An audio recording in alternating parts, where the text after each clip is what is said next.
Hail, Internet! It's Paul. Yes. It's Matt. It is, Matt. We are here to talk about Mr. Robot. Yes. Season 3, Episode 1, Power Save Mode. Yes. Just a quick little intro to this. I'm currently binge watching Mr. Robot. I have not watched all the episodes, but I'm familiar with all the characters for the most part. Paul is a devotee of the show and is well versed in Mr. Robot lore. I'm More just giving you versed than credit. him. More You are versed than you're him. an expert. No follow-up questions. Great. Yeah, okay. really. Okay, so we episode I'm curious, 3. though, what you think of the show, though. I haven't really heard that. Yeah, I like the show. Okay. I like the fact that it is different Yes, it is very different. from other pretty much anything else you're seeing on TV. It has some setbacks. I feel like there are several internal monologues, and sometimes that can get a little slow at times. But the character Elliot is very intriguing, and he holds the screen well enough that it keeps the thing going. It also makes you never want to get on the internet ever again. Yes, that's true. Pretty much, hey, here are ways you can get screwed on the internet. Yeah. I mean, you Enjoy. wouldn't know how to do it, but other people can screw you. Yeah. Oh, you just picked up a CD off the street? Well, get ready because your entire history is going to get erased. Enjoy, people. So yeah, it's kind of a. I mean, it's a dark show. Oh, yeah. It's. Yeah, and if you find it funny... It's a dystopian show as well. I'll say that there were some. I'm always the guy pointing out comedy beats. There were a couple of comedy beats in this episode. I suppose right off the bat, it's the first when we first meet this new character, Irving. Yes. That is a comedic beat. Yes, it is. He goes up to order a milkshake. Yes. And he gets at the red wheelbarrow. Yes. And he gets a little ticket punched. Yes. And so the counter, the person taking his order is like, oh, well, next visit, you get a free milkshake. Yeah, I'll just get it now. Nope, you gotta get it the next visit. Well, okay, I'll just get out of line, come back in, and nope, you can't do that. Okay, what constitutes a visit? Can I just leave? Can I the go building home, come and then back? come back? Nope.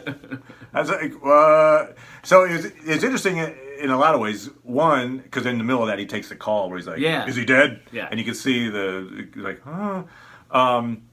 yeah, you typically, when you see that kind of a scene where you've got a guy he's basically Harvey Keitel from Pulp Fiction, right? He's a fixer. Yeah.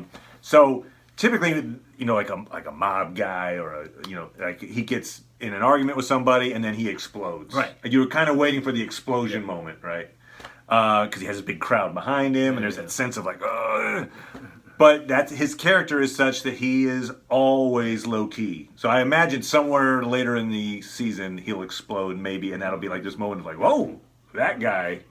Because they'll save it for some really important moment. Maybe. Because he just takes everything. In fact, I like his response when I was watching with the closed captions on, just to like see what the stuff was. Okay. And so I just noticed this more than I might have otherwise. Anytime he gets information that he doesn't like, he responds with, uh-huh. Yeah. Like the is his version of no. But anyways, so what I like though about that scene is, other than it is a fun scene and it's a fun way to meet this character, is it informs his view of life, I guess. Okay. In that, here's this person giving him these rules. Hey, this is the rule. Next visit.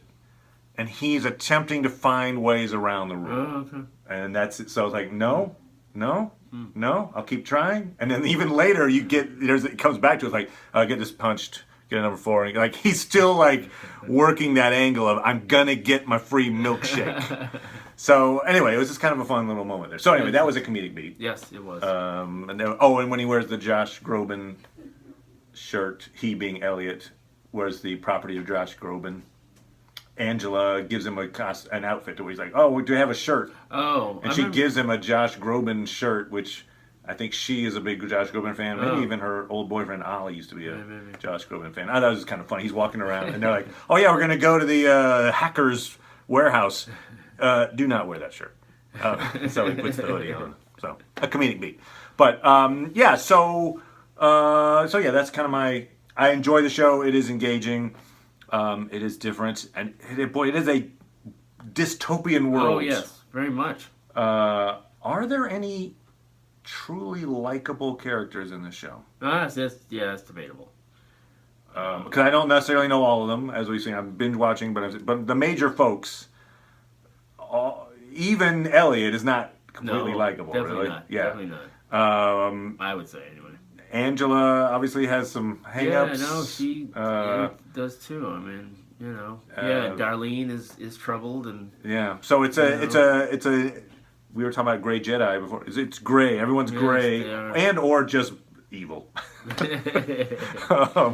So the main characters we meet, or not meet, but reestablish in this thing are Elliot, Angela, Darlene, Irving, White Rose. That was the first time the Irving showed That's up. true. We just meet him for the first time. But I'm just saying who the episode revolved around. Right. And then a little bit of Mr. Robot.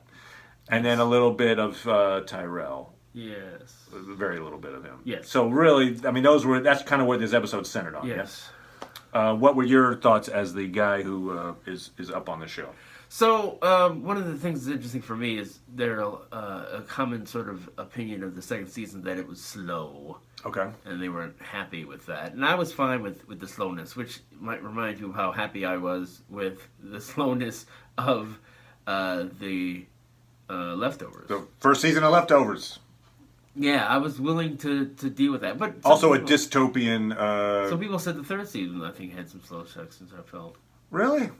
Huh, that's interesting. I thought the third season really clipped along, but okay.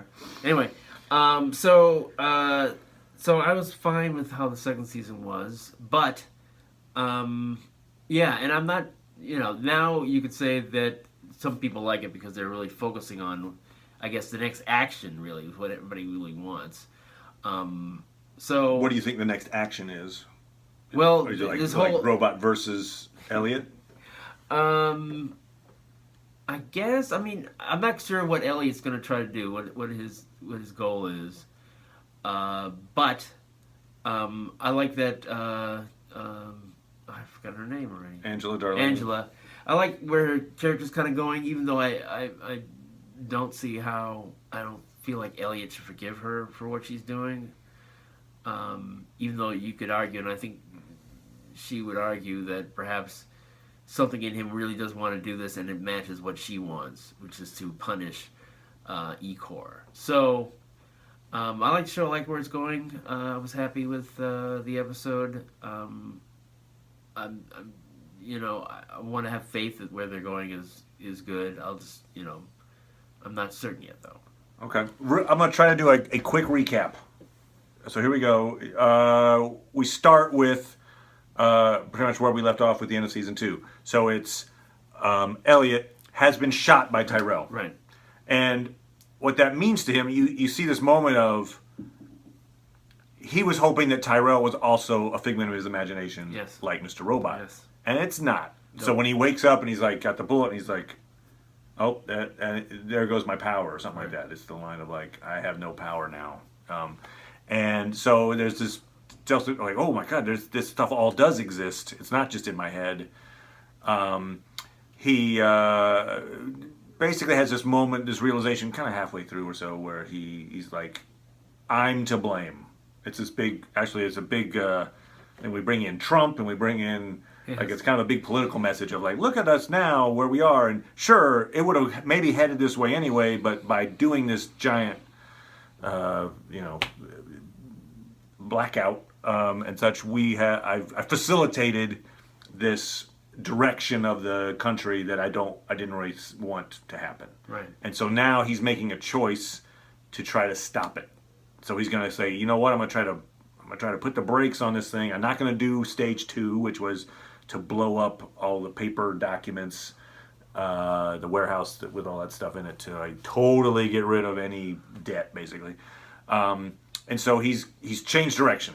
He's now on the other side. Mm-hmm. However, his alter ego, Mr. Robot, Christian Slater, is still trying to carry the plan out. Yeah. And so we see that Angela, who's, Pro Elliot, it seems like, and is helping him out, is actually more in league with Mr. Robot. And so there's a big thing where Elliot's like, can you tell, if you can tell, I want you to, monitor me, basically. Yeah. And she's like, fine, I'll do that. And in fact, when you're Mr. Robot, I will help him with his plans. So she's kind of being devious. She is. Basically. She is. And her purpose is she wants to just take down Evil Core, and she thinks Mr. Robot's got the way to do it. So she's going to side with that team. Yes. Meanwhile, she's going to try to get Elliot a job, as he asked for, in Evil Core. Yes.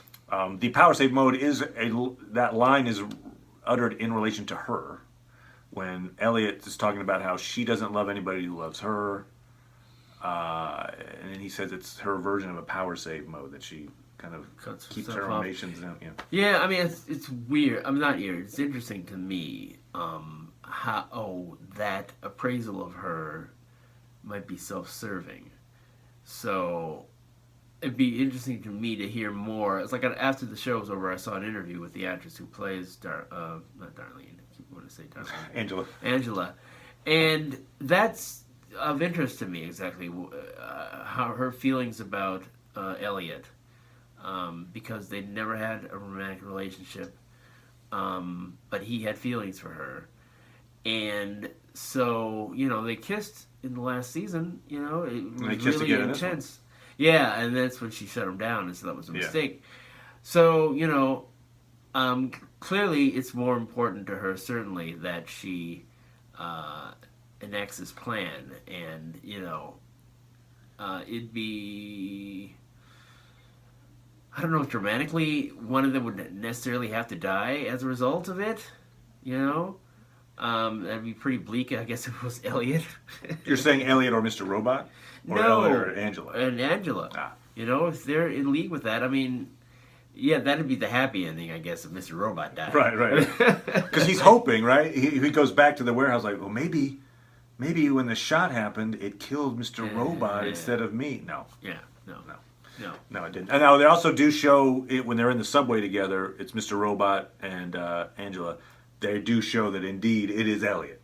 Yes. I mean, we knew that, but they kind of do a visual yep, just so you know. It's Elliot the whole time, which is why his sister seems clueless at times about who's who. Because I'm not even sure if she's aware that there's this other personality. Right. So it one of the things in my binge watching and then catching up to this moment, it does, I'm not the first one, I'm sure, to say that this seems a lot like Fight Club, right? So it's a guy who's trying to, he's got an alternate personality that he's not aware of that's trying to take down all the corporations by removing everybody's debt. But what's interesting about this is it kind of takes you past Fight Club. So what happened after? Because that's the end of the movie. The end of the movie is basically everything, spoiler alert, everything blows up and all the debts. So now it's like, okay, yes, we are like that. But did they go further? No, they didn't. So this is actually taking you past that final moment in that movie. So you've got Mr. Robot versus Elliot is kind of the setup here. I'm guessing, if I'm seeing how this is going, I think it's going to be, we're going to find either one of them is going to imitate the other, and that maybe Mr. Robot pretends to be Elliot. I don't know that helps him any. I think Elliot is going to pretend to be Mr. Robot eventually when he starts figuring out things aren't going right, in order to try to get information, say, out of Angela or different parties like the Dark Army or something like that. So I'm just saying, I think there'll be a reveal moment where it's not Christian Slater at all. It was actually Elliot the whole time. Anyway, but whatever. So interesting line of dialogue that caught my ear, and as one who still hasn't seen all the episodes, I'm like, is this a direction this show might go? It's in the tour of the nuclear facility. So you see the guy with the hard hat. He's like, "Hey, this is why we got generators." Yeah, okay, great. As the country's in total darkness, and he starts this. It has nothing to do with this nuclear tour, but he starts saying, "There's some people think about that. There's a parallel universe, and everything that's happening is happening over there, and we can be conjoined. Our minds can be conjoined with ourselves in the other universe, and they just kind of leave that alone. Now, I think that's probably just some kind of metaphor for maybe what's happening in the, like, my life in the virtual world versus my life. But is that possible that would be a thing that this show might go to? I don't feel like it. I feel like it's a lot of what the show is based around is things that could actually happen. So I mean, we are in a dystopian timeline, right? It's dystopian, but it's because it is the timeline. Things that could happen in our world if things were really bad. So yeah, one thing the show really prides itself on is the hacks that we see are real hacks. So people often like do screenshots like, "Oh, wow, that's real code," which makes it really scary. Yeah, yeah, so horribly scary. So yeah, yes. So yeah, so it would surprise me if they went that way because there's no way that we, interact with that stuff now. So, I think he really wants to. The author of the show, Sam Ismail, I think. He, he wants it to be. I think that's just an aside, or like you said, more theoretical or metaphorical. Yeah. Okay. And because there's also this moment where Angela is talking to Elliot. Yes. And she says, like, what if we could just make this all go away? Like, take it back so nothing of it happened. And, he's like, what do you mean, like, Igor? She's like, no, everything. The implication being, what if we could take it back before our parents died? Right. And then she drops it. Yes. And you're like, what the hell was that? So what do you think that was? Well, I mean, she mentions it later in terms of like how she sees what she's doing, which is really getting them back for everything that occurred. And in some ways, I think she perhaps thinks that she will regain the type of person she was before all that happened. I mean, clearly what he says that's impossible, so they can't, that was like her perhaps thinking maybe I can enlist Elliot in this, and then when she saw she couldn't, she's like, okay, I have to do this. Sure. So I don't think maybe she was trying to talk herself or find a way to talk Elliot into doing what she wanted, and she sees like that's not going to happen, so I'll just wait for Mr. Robot to show up. Yes. Okay. Yeah. That's how I feel. Because otherwise, again, the show might be doing some other weird sci-fi premise where I was thinking. Would they like? How would you accomplish it without using time travel? Which I'm like, no, not time while travel. While it's dystopian, you're not going to see anything that's sci-fi. Okay, not going to erase their memories and implant them with other memories or something. Yeah, you haven't done anything like that. Okay, all right. So yeah, it was probably just her. Again, maybe just metaphorical. So. You don't have to take everything at face value. No, I think until they create a time travel device, and then we'll be like, oh, that was what she was talking about. That's at the bottom of E-Corp. Any other big moments? So Irving, we see him use his abilities to stop I think it was the FBI was chasing him. Probably right? Was the FBI. So he has OnStar basically just like drop the engines to the. That's a clever way to. Yes, it was. He is clever, and he doesn't seem to get rattled. No, yeah, I liked the fact that he, when Elliot told him that no, he wasn't going to, Yeah, you were waiting on the end for the rage, right? Yeah. And it doesn't happen. No, I'm telling you, it's going to come later. No, right. There'll be a moment. Well, they run the risk of being like, really now? Yeah, good point. My ice cream.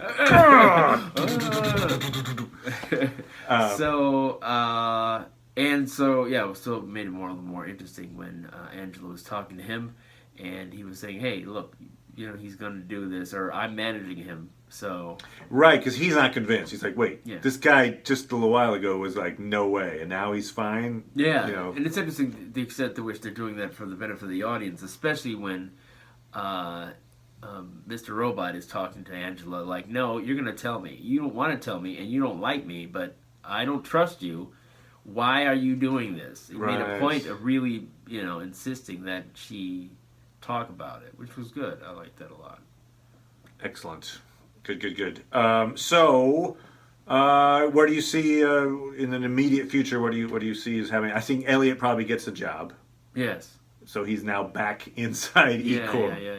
which will just be a weird little juxtaposition. Yeah, I mean, it's curious to me to feel as if you can think about what the end of the show will be. So And now, is the show ending after season 3? I Do don't you know think that? so, Okay. but I just mean in terms of, we know what phase 2 is. Either it'll happen or it won't. If it happens, then that seems to be real chaos. Then They did get the lights back on. it would be surprising if they didn't try to have. Yeah, but I think. Oh, you think it's brownouts, like it's on temporarily? Yeah, it's like, okay, now we found some money to scrape up to have power back on, whatever. But their economic system. Yeah, it's in shambles. It's in shambles. Everybody's in candlelight. That's kind of interesting. I like they use that as an interesting filming device where everything is just dark and lit by candles. Yeah. So I mean, if it succeeds, the second part of it, I feel like I don't feel like it's the kind of show that would, say, well, and now it's all over. I don't feel like it's that kind of show. So I feel as if whatever he's trying to do to stop this second thing, that is, Elliot is trying to do to stop this phase 2, or he says like undo it all. So in some way restore. Exactly. Put things back the way. Right. Yeah. So what his plan would be, I don't know. But it feels like I can't imagine. I mean, I guess there might be an aftermath to that. Maybe it's like he restores everything, and because he's such a hero for doing that to E-Corp, he becomes the CEO of E-Corp. Well, I don't know. There you go. I mean, I guess the anarchist. As long as he still can't be implicated, I guess. But yeah. So then the fallout of that would be the Dark Army coming after him or whatever, and so I guess that would be the end of the series. But I don't know. It's interesting to see. Now the Dark Army mentioned thematically what it would be. You tell me if it was a revelation or not. When the Dark Army, White Rose is talking to his assistant, and he says, the assistant's like, "Hey, this guy Elliot's can't be trusted. Right. I'll take over. Let me do this. I can do it." It's like, no.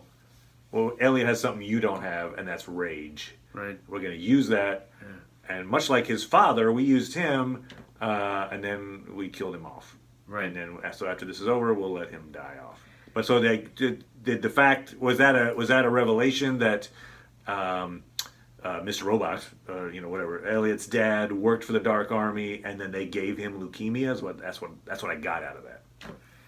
Yeah, I'm not really sure, because I feel as if the accident that affected